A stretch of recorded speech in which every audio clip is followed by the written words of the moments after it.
বিসমিল্লাহির রহমানির রহিম। সবক নম্বর 13, আল্লাহ শব্দের কায়দা।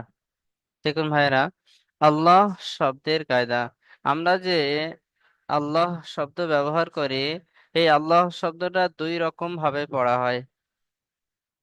কখনো ল পড়া হয় আল্লাহ শব্দের এই লামটাকে, এই যে লাম আছে এই লামটাকে, কখনো ল পড়া হয় আর কখনো লা পড়া হয়।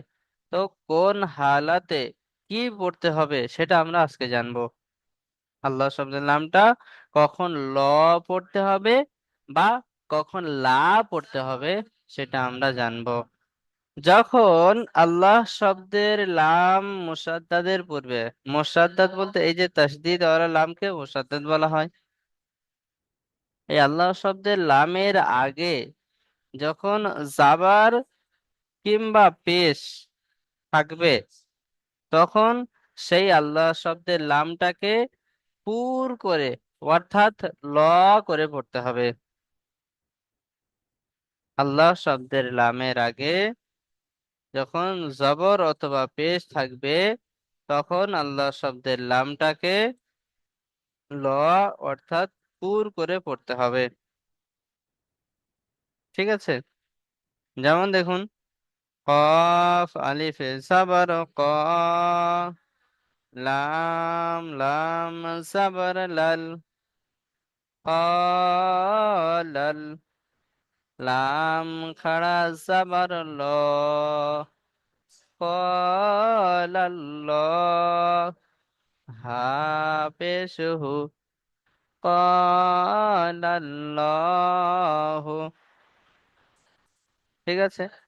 মানে এখানে আল্লাহ শব্দের লামের আগে জাবার আসার কারণে, এই যে লামের আগে জাবার এসছে, তাই আল্লাহ শব্দের লামটাকে ল পড়তে হচ্ছে। লাম খাড়া যাবার লা হয়, কিন্তু এই জাবার আসার কারণে আল্লাহ শব্দের লামটাকে ল পড়তে হচ্ছে। কায়দাটা বুঝতে পেরেছেন সমস্ত ভাই? একটু সাড়া করবেন। এই যে আল্লাহ শব্দের পূর্বারিকের কায়দা, বুঝতে পেরেছেন সমস্ত ভাই? জি হুজুর। তাহলে মাসুম রানা ভাই এই দুটো পড়ুন, জবেদ আলী ভাই রেডি থাকবেন, তারপরেরটি পড়বেন, পরের দুটি। কল্লাল্লাহু, আলিফের ডান দিকে যাবার এসছে, তাই একে আলিফ মাদ্দা বলে। আলিফ মাদ্দাকে এক আলিফ পরিমাণ টান দিয়ে পড়তে হয়। আর আল্লাহ শব্দের ডান দিকে যাবার এসেছে, তাই একে পুর করে পড়তে হয়। হুম। তারপরে হায়ের উপরে পেজ এসছে, পেজটি হলো হারাকাত, হারাকাতের পরে তাড়াতাড়ি পড়তে হয় টান দেওয়ার নিচে। হুম।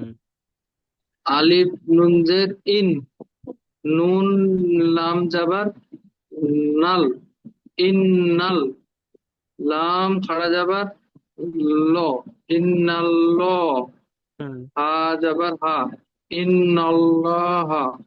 জি। হামজার নিচে জের এসেছে, যেটি হলো হারাকাত, হারাকাতের পড়া তাড়াতাড়ি পড়তে হয় টান দেওয়ার নিষেধ।